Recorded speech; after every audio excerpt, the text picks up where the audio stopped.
ทางโหดมากเลยครับรอดไม่รอดรอดไม่รอดโอ้สบายสบายครับโดมิเนเตอร์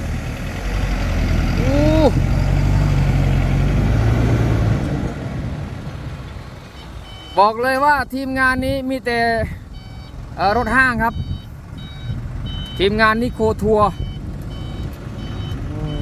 สวัสดีครับผมยินดีต้อนรับทุกท่านครับเข้าสู่ช่องรถดำซิ่งดินโดดครับนิโคทัวร์กันชนแพงเด้อหัวนาดูทางลงตรงนี้น่าจะเป็นอำเภอประคำครับ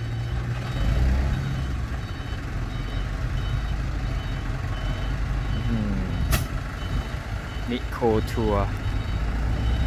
บางฝุ่นนี่ไม่ต้องใช้กันเลยครับนี่อยู่กับมาร์ค10ครับ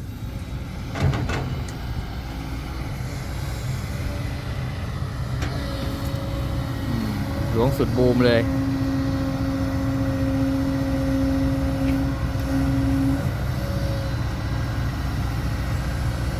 ตัวนี้มีกล้องหลังนะครับตัวนี้ไม่ค่อยได้มาโซนนี้เลยครับ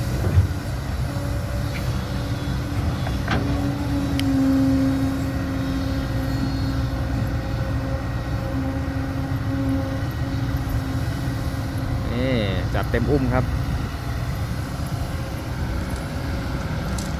ทางค่อนข้างโหดเลยครับเลยดูครับ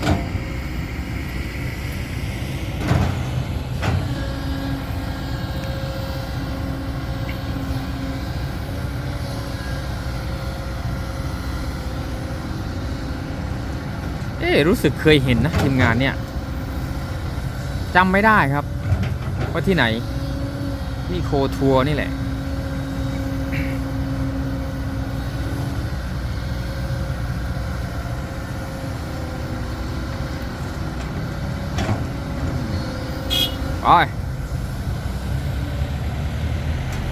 ไปสบายอยู่แล้วครับ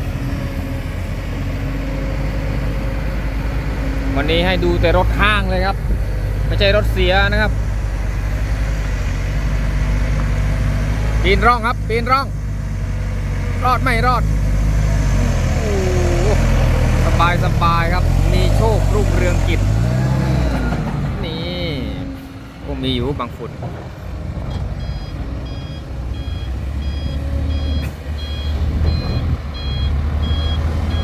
วันนี้ก็เปิดบางฝุ่นวิ่งเลยนะ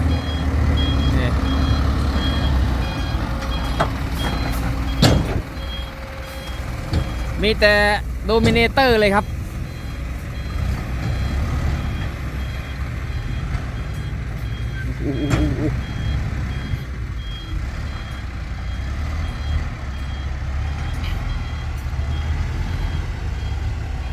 ไม่มีรถประกอบผสมเลยนะครับ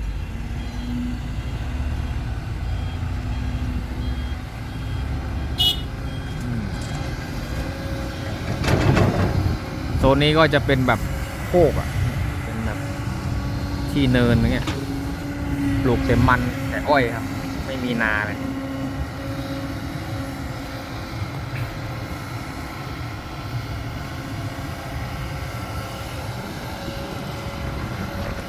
น่าจะ210นะครับน่าจะเป็น210แหละถ้าเอามาวิ่งดินนี่ต้อง210ถ้าเป็นรถล่องก็จะ150 175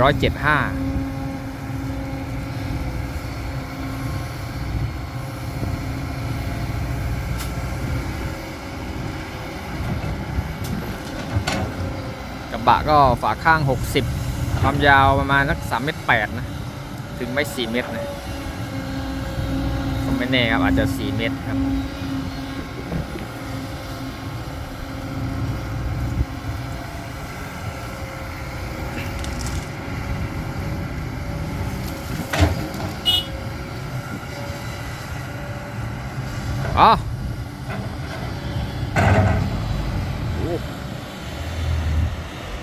ฝาท้ายระเบิด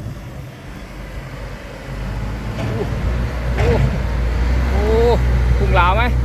พุ่ง งหลาไหมอุ้ยกันชนอุ้ยน่าจะหักแล้วนั่นเรียบร้อยเลยโอ้โอ้ยทางขึ้นยุบแล้วนี่ครับดูแต่แหนบเขาทนอยู่มั้งนี่ปิ่งก็ขึ้นลาดยางเลยครับมาแล้วรถบริษัทล้วนๆครับ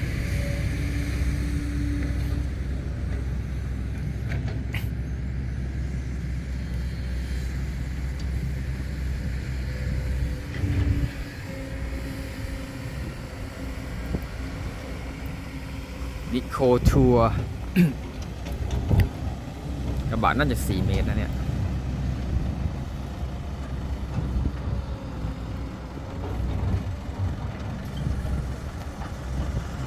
นี่ครับป้ายนิโคทัวร์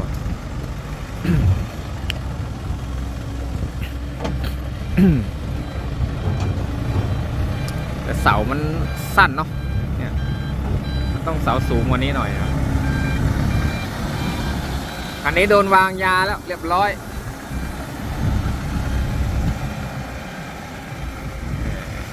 สายลุยจริงครับสวัสดีครับรถไถ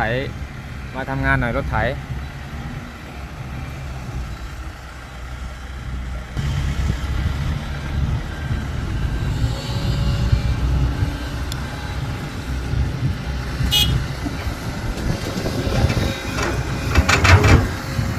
ลมเริ่มแรงนะครับ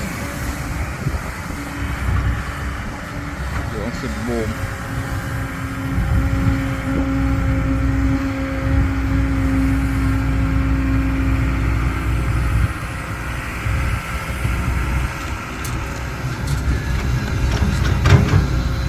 ใส่ประมาณ5 ตักครับ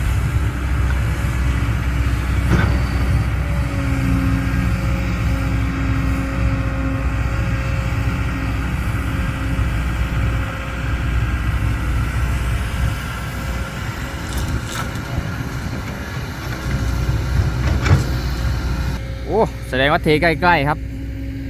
ตามตูดกันมาติดๆ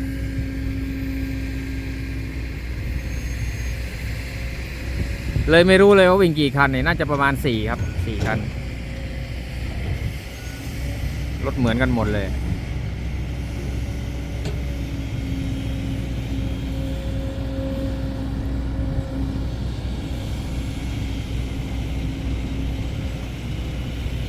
อ๋อตุ๊กเป้จัดเต็มกล่องให้ดูหน่อย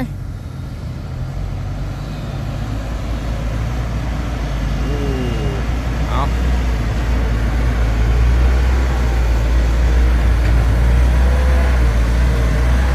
แหนบจะทนไหมทางแบบนี้โอ้เห็นไหมเรียบร้อย กันเมื่อกี้วางยาไว้ครับเอาไหมนี่ช็อตเด็ดเลยครับ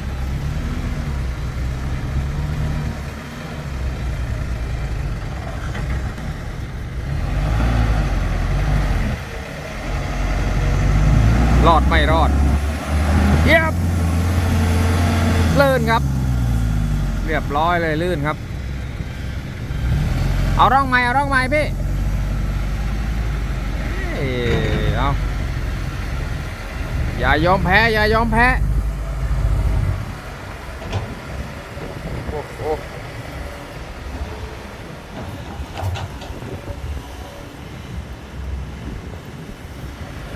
210ป่ะพี่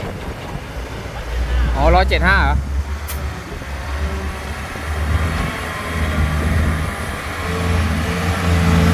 นี่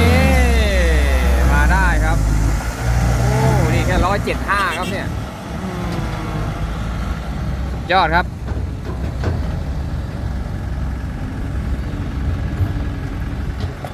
เอาเดี๋ยวผมปิดท้ายกับคันนี้นะนี่น่าจะฝาข้างไอ้กระบะน่าจะ4 เมตรแหละดูยาวอยู่นะ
ตัวมาแล้วครับ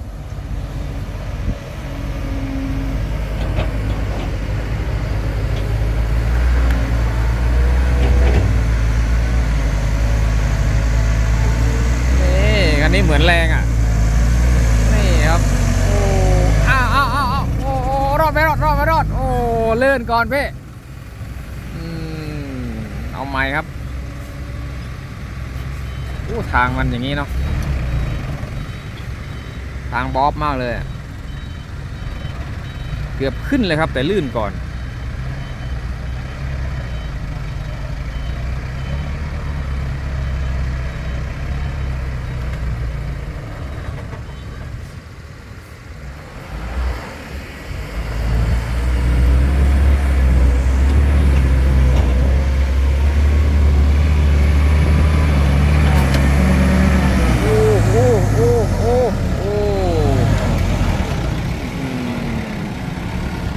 แจ๋ว